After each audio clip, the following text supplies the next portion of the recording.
a co-founder and executive director of Mentoring Juniors Kids organization, which is a charity in South Parkdale that uses sport to create social change.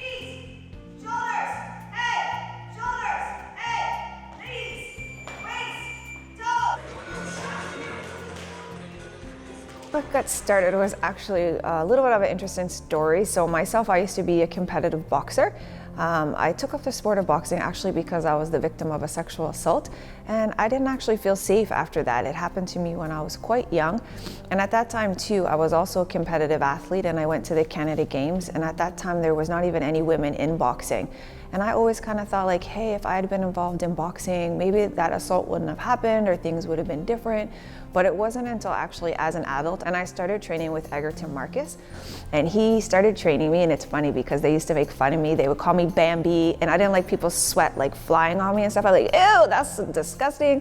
But something happened when I started doing boxing training. I literally started to feel more confident. I felt like I could control my own body. I felt stronger.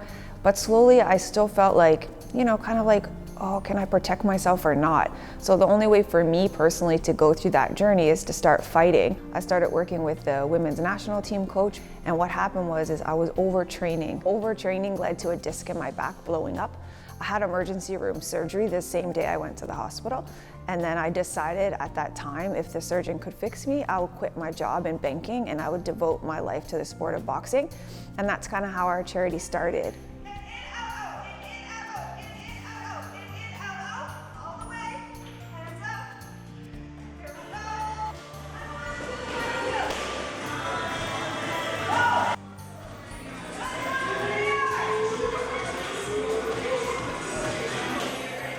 My name is Ibrahim Kamal, and I'm co-founder of MJKO along with my wife Miranda.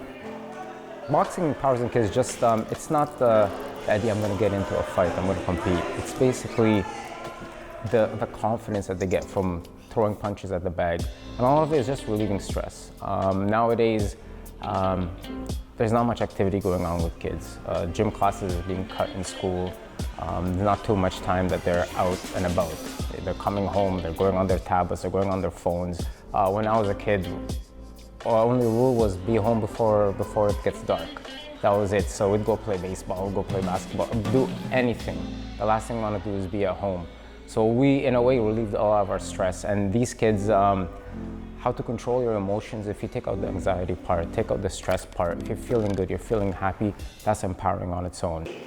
The weather this week. Oh my gosh, it's like yesterday was amazing. No, Sunday was amazing, yesterday terrible, and then the next day, it's like, can we not have a beautiful Halloween like ever? It was very eerie. All I can speak to is my own personal experience, which, I was just turning 16 when I got assaulted. I knew the person, and like a lot of young people, I was very athletic, I was involved in everything, and unfortunately, once that thing happened to me, it changed everything about me. Like, I started wearing like all black clothes, I started wearing only I tried to, I don't want to get emotional, but I literally tried to disappear. Because I'll change my process. We'll do like a station, but the kids are too big to bounce on that. Yeah. They can just jump on that. Yeah. It wasn't actually until I was an adult and I was already learning boxing, and truthfully, someone was doing a documentary and I was like, they were like, so why did you start boxing? And then I was like, okay, this is like literally my moment of truth. I can either say why I really started boxing, and at this time no one knew what happened. So at that moment I knew like, okay, now's like kind of my chance to like overcome. And it was at that moment that I'm like, hey, this happened to me. And it was the sport of boxing who brought me here to this point where I can talk about it. And now I feel like I have, a little bit of, not an obligation, but I feel that as someone who works with young people, the more people who talk about it and normalize it, that's how we create change.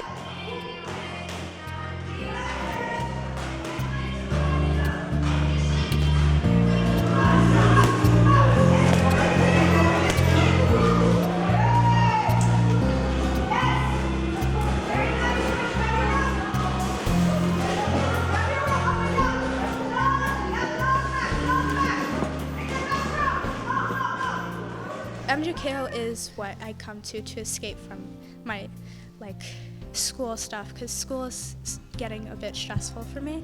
So MJKO is just like a fun free-for-all thing, but you can also be serious and fight people, well, spar with people. So it is like a getaway place.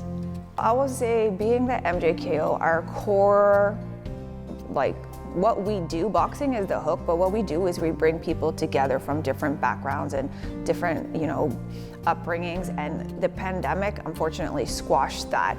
And for many people, specifically in under-resourced areas, like internet access, technology, quiet spaces, having your own bedroom, these are all things that not everybody in society here in Toronto have access to.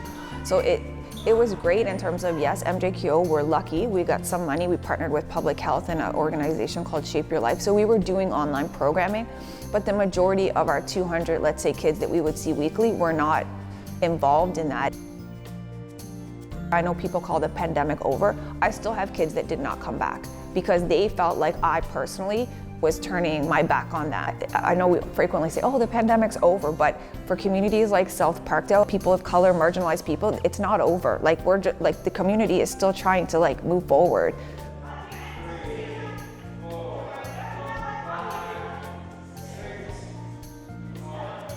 So I grew up in Libya. I was born in East York.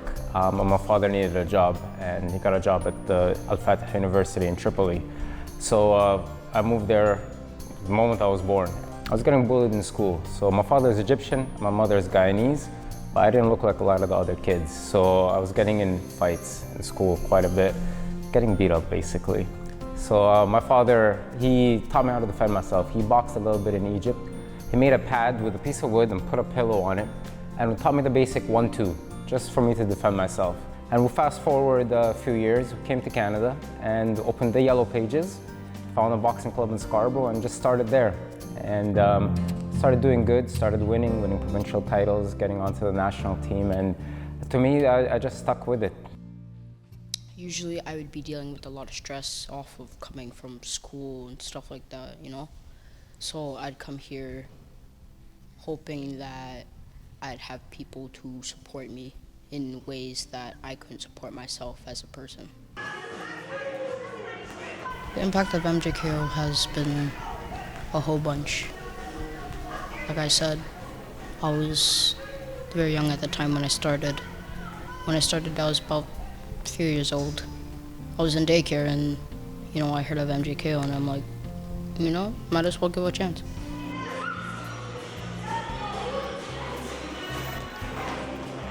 Three, 4, 7.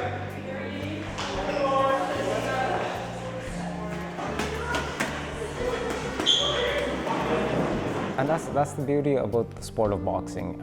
Anybody can come in. Doesn't matter size, weight. There's 13 weight classes. So if you don't know where you belong, you have a weight class you belong to. So, and the thing about the sport, it does not discriminate against anybody. You got all people, all kinds of walks of life. It impacted my life it made me very, happy because I was never really good at making friends. I was very antisocial person when I was 8, and I've noticed an improvement over the years about how much more social I've gotten and how much more confident I've gotten. So it impacted my life by making me more confident, and that has helped me get a lot more friends now, so I'm very grateful for that. So we provided a lot of mentorship opportunities. A lot of the kids, it's not about being a community champion inside the ring, also being outside. So helping your neighbors, volunteering, giving back to the community. So a lot of the kids that leave MJKO, they come back to volunteer their time.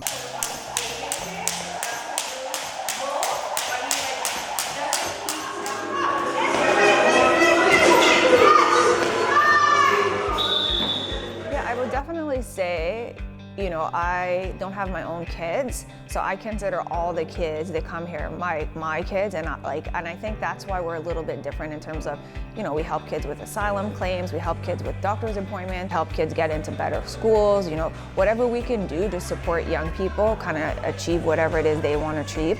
I think, that's kind of become my role, and I think for me, I get as much from the kids as people think like, oh, you guys do so much for the kids. Well, I feel like I get so much back from the kids, and I feel like all the kids that come here know, no matter what, whether they decide to quit boxing or take a break from boxing, like I'll always have their back. And that's just like not here in the gym. Like anything I can do to advocate for them, I'll always do so.